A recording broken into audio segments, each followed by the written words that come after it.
Psalm 18:30. As for God, His way is perfect. The Lord's word is flawless. He shall all who take refuge in Him.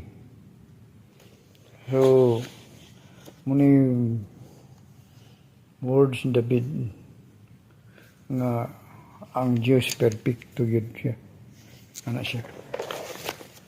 Ang iyang mga pamaagi is perfecto.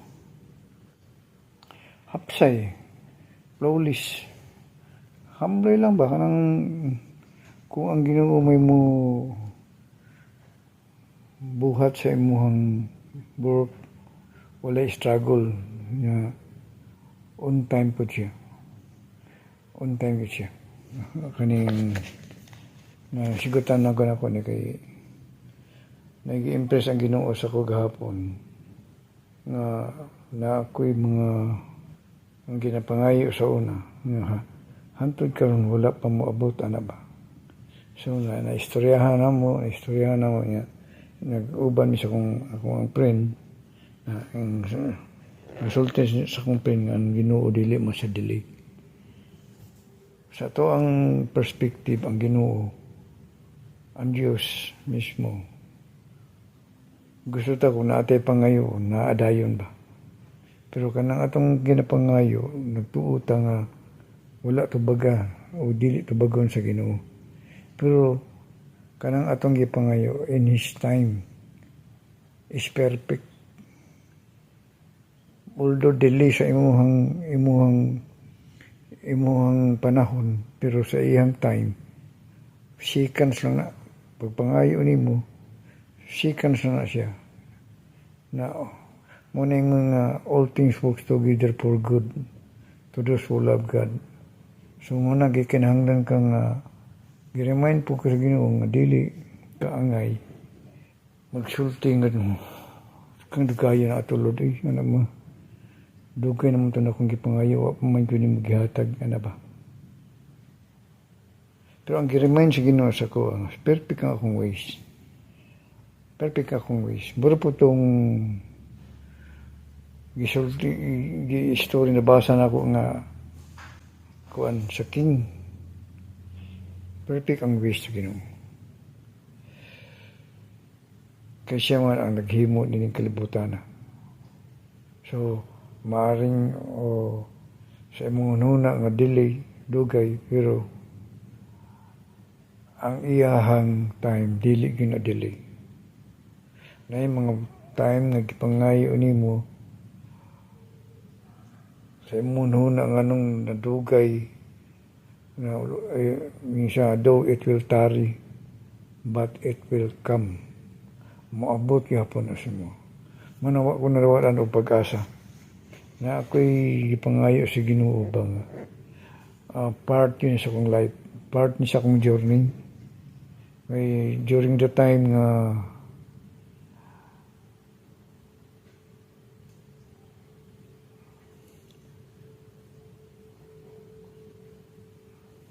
sa nag-eskwela pa ko, ako na siyang gipangayo. Hantod, pag-graduate ko college, ginapangayo na ako ni hantod, pagkatrabaho ko, 37 years ko sa trabaho, sa construction. Ginapangayo, gina-desire yun ako ni. Nawa, pag yun mo abot, ano ba? Yung agi na ko mga kasakit, yung agi na ko mga heartache, ano ba? Taghulat akong gipangayo sa Ginoo. Sa fulfillment sa akong education. Na siyempre ang Ginoo muhatag dili mo na sa muhatag og kuan. Di man sa muhatag og dili kompleto, di ba? Pero ano man siya. Ano sa kanya akong gibasa sa Psalm 18:30, ano siya? As for God, His way is perfect. The Lord's words is flawless. He shields all who take refuge in Him. Ang iyang pulong, flawless. Hapkuan baka nang smooth lang ba? Nga, matag isulti po niya diri nga ang tanang pulong sa Dios nga na-release dili na mabalik nga kawang. Katong isulti siya nga 100 karon ba pa ka nangayo yun. Way back 1989. 100 karon ginapangayo gapon ako ang desire. Gidesire sa kong kasing-kasing naginan ko Lord. Kaya siya ko magununa tabang dugaya at Lord ay. Ano ba? Nabalaka. Murag katong istorya ang king sa nabasa na ko ang king na nag-hunting sila sa iyong servant na ingon ang iyong servant bang maayo yun ang Ginoo sa tanang pamaagi maayo ang Ginoo, maayo ang Diyos. Ano ba sa ingon ang hari kumayo pang Diyos ngano naglisod man ta karon. Ano ba nabalaka man nabalaka ingon tang serban ayaw ka balaka kay ang Dios nagatan-aw sa tuwa. Ano ba so naghanting sila pag adto nito sa bugubat kay naputol man na nagkakita siya giatake siya sa mananap ba kitake sa mananap o bear o tiger na tigre putol yung kamot. So ang ito po pag uli nila giyang gipapriso ang iyang servant, gipapriso niya iyang servant kay nagsulti mga asa man imong Ginoo wa malagi ito ni-protect sa ko putol naman akong kamot papriso din karon ayaw ng kamot niya ang iyang servant papriso na katong pagpapriso ito iyang katong pagpapriso niya sa servant ni sulti pagid siya ang servant niya Ginoong hari salig lang sa Diyos tuuhi ang Diyos kasi ang Diyos perfect kung siya mohimo mo-work sa atong kinabuhi sa imong kinabuhi ani gingayong hari o da gipreso nakaroon na ayaw naman hari niya pungkol na iya kamot putol mahilig man siya ganting mga mananap at na po siya rin isa kaya na siyang serban iyang gipreso pag adto dito na may mga savage dito kanang mga kanibal kanang mga nitibo kanang bukira nga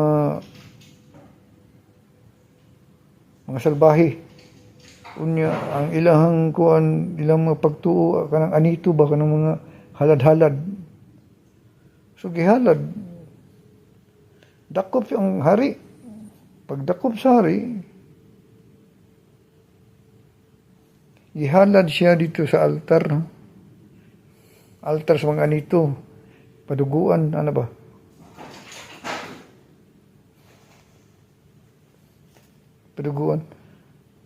paduguan anta ihawon so karon kay nakita man sa leader sa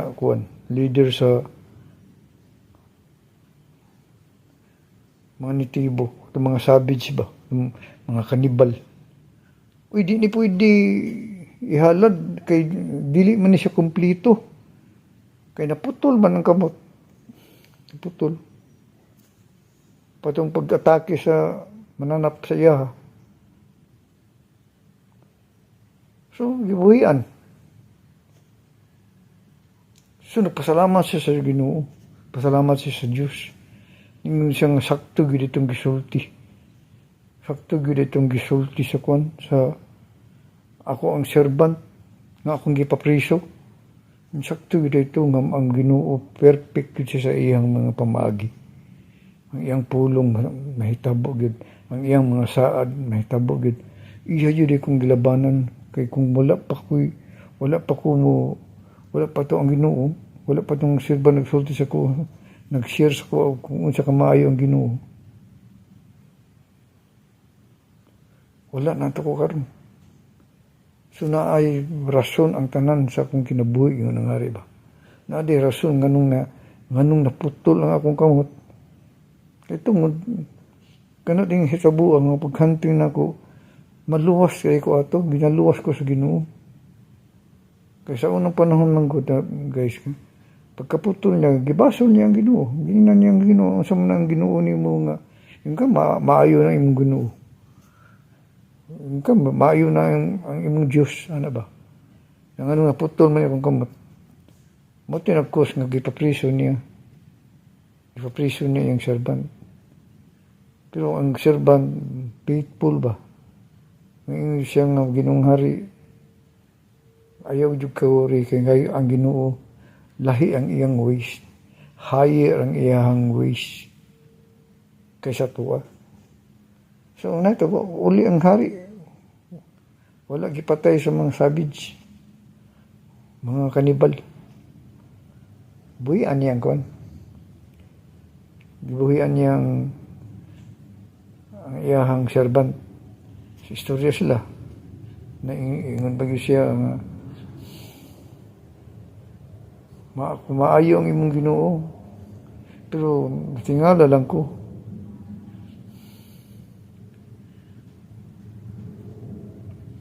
Nganong gitugot man niya nga maadto ko dito sa gubat. Gitugutan niya. Pagabot dito, kipatilaw ko nga nadakpan ko niya. Ang naka nindot lang kay gibuhian ko. Ano ba? So, itong mga ways sa Ginoo ba? Na iya pagapong siyang i-question pag yung sa isang itubag ang serban. Kaya nagmurmur magapon siya. Ano siya? Maayo gagapon Ginoong hari ang imong ang atong Ginoo, ang atong Dios. Kay ngano naluwas man ka. Ug salamat po kay sa Ginoo nga imo kong gipriso. Kay kung wala ko na priso, nag-uban ko sa imo, nadakpan ta, kumplito mo kong kamot. Di man ko pungkol. Ako untay, ako yung mahala dito. So, dakang ways ang Ginoo. Ako ang mahala dito. Manapasalamat gapon ko sa Ginoo, sa Diyos. Nga gipriso ko nimo nga Ginoong hari. Na purpose ang tanan.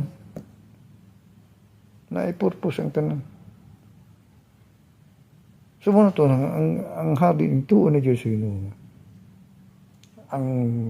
Ang ways sa Diyos is higher than the ways of man. Mo na yung sa 30. As for God, His way is perfect. Perfect siya. The Lord's word is flawless. He shields all who take refuge in Him. So parte sa kuha po, sa akong isumpay ito, akong gisulti ganiha. Na ako mga gipangayo, nga dugay na kayo. Pero tuo dyan ko,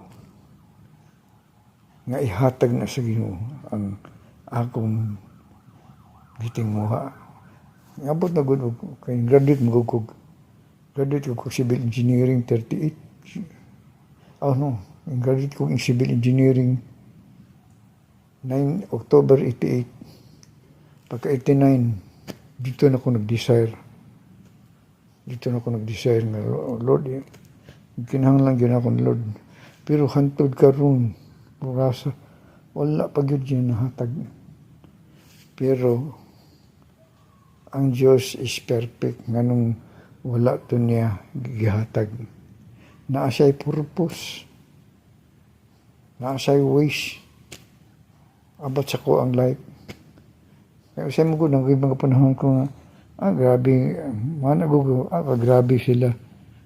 Ang uban, magayon na, nagamit na yan lang ipangayo. Ako nga, gamit kay nako na akong ginapangayo, wala pa yun nihatag ni Lord, ana ba? Pero ang gisulti sa Ginoo sa kuwang, perfect ang akong ways. Ayaw i-question ang akong ways. Paras ka sa atong hari. I-question niya, nga naputol iyang kamot. Kung maayo pa ang Diyos, ano, naputol man akong kamot. Ano, yung gipriso yung servant, abot niya dito na dakpan siya, wala, gihalad siya. Paghalad, dili pwede ihalad kaya nga putol ang kamot, dili siya kompleto. So gawas siya, balik siya, puli.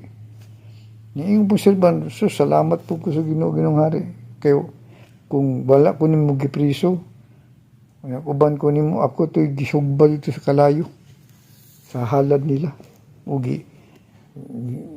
gisunog ba o paduguan ba o napatyon na paawas ang dugo na isunog. Ako to. So, salamat ko sa Ginoo. Mana itong gunitan po ko, gitagaan kong information sa Holy Spirit ba nga, kanang imong gitinguha, ihatag na sa Diyos in His time. Ihatag na sa Diyos in His time. So, kung ang ginabuhat, gibuhat na ko ang tama nga pamaagi. Marag requirements ba? O nangayo man ka na. So, muna buhata. Ginabuhat na ko. Pero, ang heart, nakatutok sa iya, pero ang priority na ko, ang Diyos, ang pagpangalagad sa Ginoo. Pagpangalagad sa Diyos. Whether mo abot to ang akong ginapangayo o dili, walay makaharang sa kuha sa pagpangalagad sa Diyos. Walay makapahimulag sa kuha kang Kristo. Walay condition ba? Kung mahatag, okay. Kung dili mahatag, okay yapon. Ano ba? Kaya naman, basta ko, retire naman po ko. Ako lang, fulfillment lang sa ako ang mga gitinguha. Kato na lang.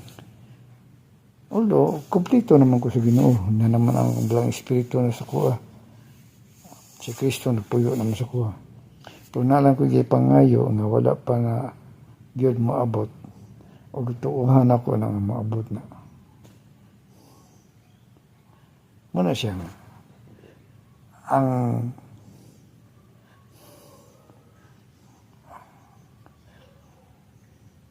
pamaagi sa Diyos perfect. Ang iyang words flawless. Flawless, hapsay, hamis. Smooth lang. Ano siya guys? Kung naakay gitinguha karon, naakay ginapangayo, ug pag manggaling kayo na nagihatag, sige lang, pasalamat lang ka. Pasalamat lang ka sa Diyos. Na i-recall to nimo mga butang nga gibuhat sa imo ka. Pasalamat ka nga buhi pagkakarong panahon na. Pasalamat ka nga imong pamilya mayong panglawas. Pasalamat ka nga